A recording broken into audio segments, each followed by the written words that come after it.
Assalamualaikum warahmatullahi wabarakatuh. Jumpa kembali dengan Gus Win.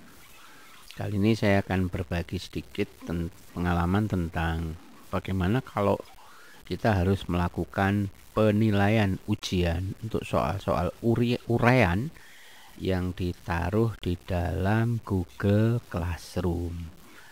Caranya sebenarnya cukup simpel ya. Semuanya kita lakukan secara paperless, jadi bebas kertas. Pertama, anak-anak mengumpulkan berkasnya itu melalui Google Classroom. Jadi misalnya ini ya, ini sosiologi. Saya coba lihat yang mapel saya ya, mapel ekonomi. Jadi saya masuk dulu ke kelas.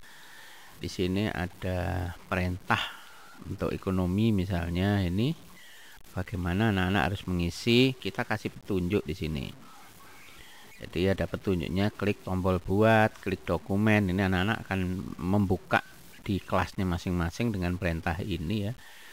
Terus nama lengkap dan seterusnya.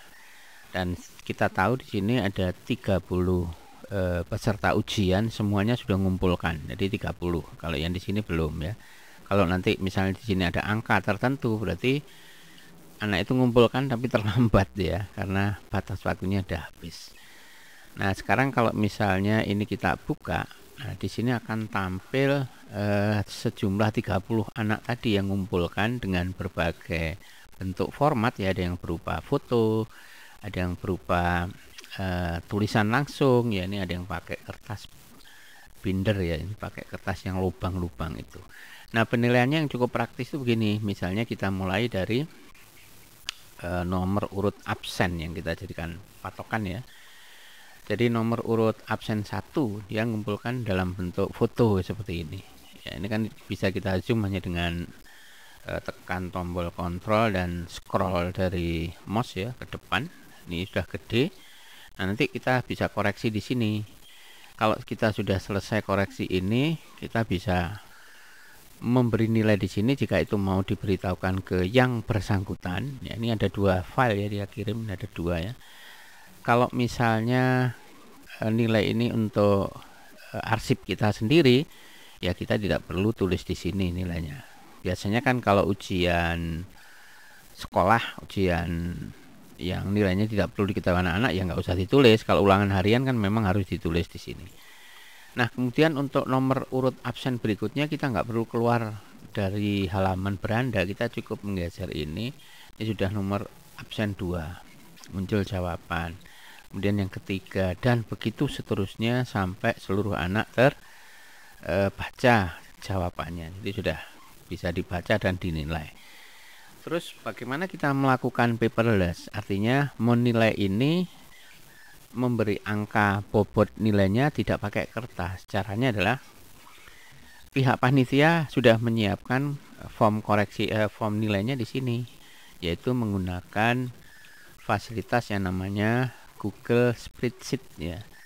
Di sini kita bisa nilai, dan karena bobotnya tadi ditentukan di sini maksimum 40 ya, maksimum 40, berarti kita tidak boleh membuat nilai, bukan tidak boleh, tidak bisa memberikan nilai di atas 40. Jadi kalau di jumlahnya di sini di atas 40 nggak mungkin. Contoh ya, kalau ini dibagi 5 kan berarti rata-rata 8. Maka kita bisa nulis saja di sini misalnya 8 gitu.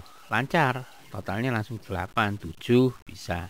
Tapi kalau misalnya kita ganti 9, maka ditolak. Nggak bisa, karena ketentuannya maksimum adalah 8. Nah, pertanyaannya adalah bagaimana cara men-setting Google Sheet ini dengan batasan nilai tidak boleh lebih dari 8. Sebenarnya nggak jauh beda dengan Excel. Kita tinggal blok saja area ini ya, area yang semuanya ya, sampai bawah semua area itu dengan menu yang ada di atas itu. Misalnya ini saya ambil satu baris dulu ya. Kita ambil dari menu di atas ini, masuk kepada data ya. Di sini ada data, di situ masuk ke data validasi ya. Data validasi. Nah, ini data validasi ya. Ini kita klik. Nah, di sini kita beri kriteria batasannya apa. Nah, cell ringnya terus terang ya bukan hanya ini tadi kan contoh saja ya. Nanti kalau mau dipakai sesungguhnya itu ya harus diblok semuanya, diblok dulu baru masuk ke data, kemudian masuk ke data validasi. Nah, di sini diatur kriterianya yang boleh ditulis di situ adalah nomor ya, number. Kemudian antara berapa sampai berapa? Di sini antara 0 boleh sampai maksimum 8. Ya, karena sudah diatur begini, maka kalau menulis di atas 8 tidak akan bisa. Baru nanti kemudian di save. Gitu ya. Itu cara membuat data validasinya. Jadi kalau di sini katakan ini saya coba ya, saya coba di satu baris ini saya buat nilainya boleh di atas 8 misalnya.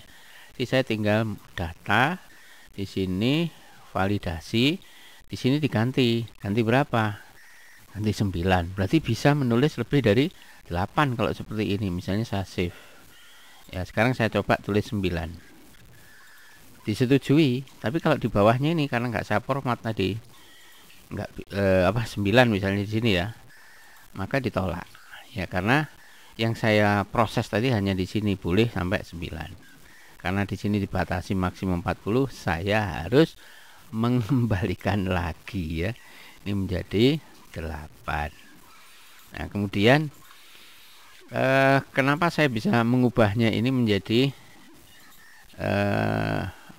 ukurannya beda tadi ya, kriterianya beda. Karena teman-teman di kantor ya yang membuat form ini tidak memproteksi pengguna untuk mengubah format ini. Jadi kalau misalnya diproteksi penuh, maka saya tidak akan bisa menggunakan ini. Nah, di sini oleh pihak pembuat ini sudah dibuatkan form ini untuk berbagai mapel, jadi nanti tinggal mengganti-ganti saja. Ini kebetulan yang saya intip ini format punyanya bahasa Indonesia. Demikian, jadi benar-benar paperless ya. Jadi kalau teman-teman mau mencoba silahkan nanti untuk ulangan harian, untuk ulangan apapun dengan Google Classroom ya. Dengan Google Classroom ini kita bisa memanfaatkan kerja yang benar-benar paperless ya, benar-benar paperless, bebas dari kertas. Jadi kerjaan anak-anak juga tidak perlu menumpuk di meja kita ya, numpuk ya, jadi nggak rapi.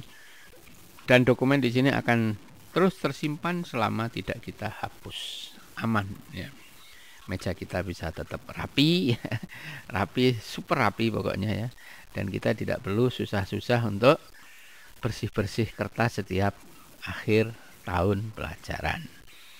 Selamat mencoba, mudah-mudahan ini bermanfaat. Assalamualaikum warahmatullahi wabarakatuh.